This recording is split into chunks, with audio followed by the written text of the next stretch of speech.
Okay, in this next video, we'll do a quick walkthrough for setting up a new Google Analytics account if you don't already have one. So this training video is actually going to be a sample from our actual training program, so you can get a better idea of what's in here, what we offer. Some of these are more beginner lessons and they'll go into more advanced. So if you need more advanced training, we do have a link below in the description that will give you access to discounts and different things like that from our advanced training and all of our different programs. That's going to be a link down in the description below. So we'll just walk you through setting this up. This is for if you don't have Google Analytics set up yet. So we'll do, here's how to set up Google Analytics. We'll just do a quick walkthrough here.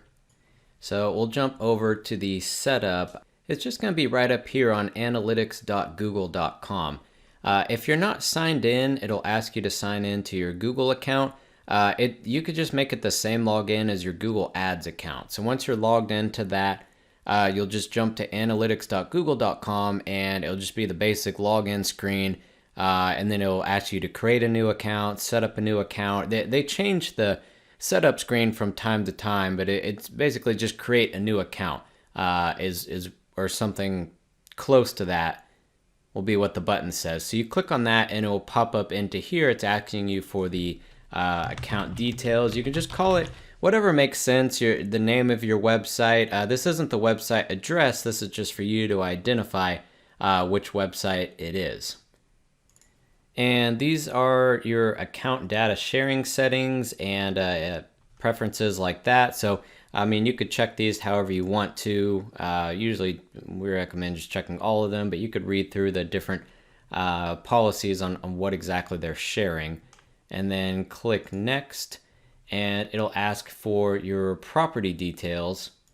So this is the property name. If you put a lot of different websites you own, they'd be under the different properties, or you have a giant account that has lots of properties. This is just a main account. Could just be in your name in a different website per property if you want to set it up. If you just have one website, it'll just be one account, one property, and then one site. And then set it to whatever your time zone is and whatever your local currency is so you can get better tracking. And then the advanced options down here, if you want to go with Universal Analytics, which is a little bit better known and it's better supported, if you don't want to do the new Google Analytics 4, well, it's somewhat new. If you want to stick with Universal Analytics, you can check the box here and it will create one of those. And then you could just type in your website address here. This one you want to be the actual website address, not nickname. And you can create both Google Analytics 4 and Universal, or if you just want to do Universal Analytics, if you're more familiar with that, it's the older one. It's usually more compatible with everything. Not everybody's upgraded to Google Analytics 4. You could either do both or just one of them.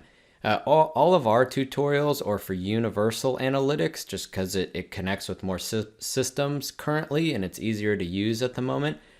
So we recommend setting up one of these. And then click Next.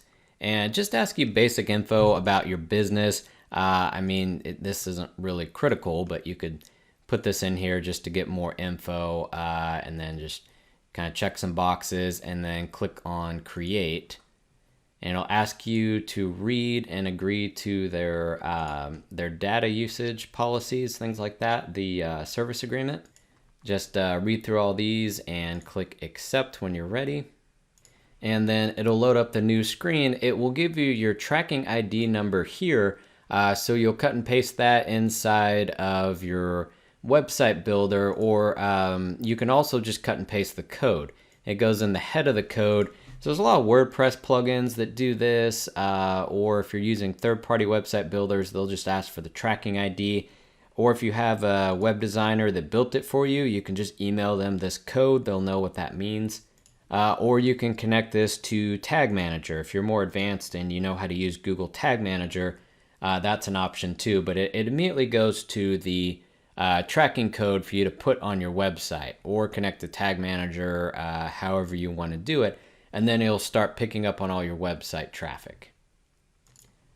So once this is done and you have the code on your website, it'll start picking up. Usually in 24 to 48 hours, you'll see your website traffic coming through.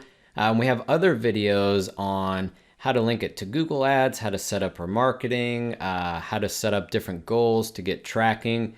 You could actually just hit the back button right here, and it'll go into the admin panel, which is right here on the left. If you're logged into the home screen, this is for adding different users. That's the tracking code where we just were.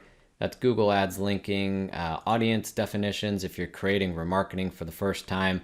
Enable e-commerce if you need to do that, if you have an online store or Shopify or something like that.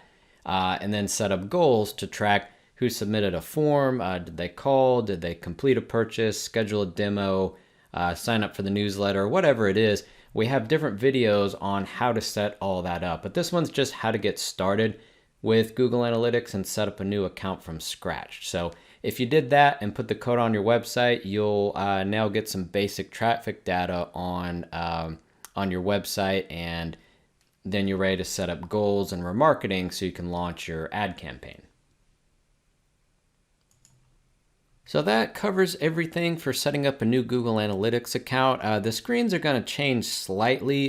Google swaps out the buttons or different interfaces like that sometimes, but that's the basic setup for Universal Analytics. So if you have that set up as a new account and everything good to go, then you'll have the tracking on there and you can set up goals and get started. Make sure you have tracking set up before you launch a new ad campaign. All right, everyone, thanks so much for watching our PPC ads training video. If you want more videos, go ahead and hit the subscribe button.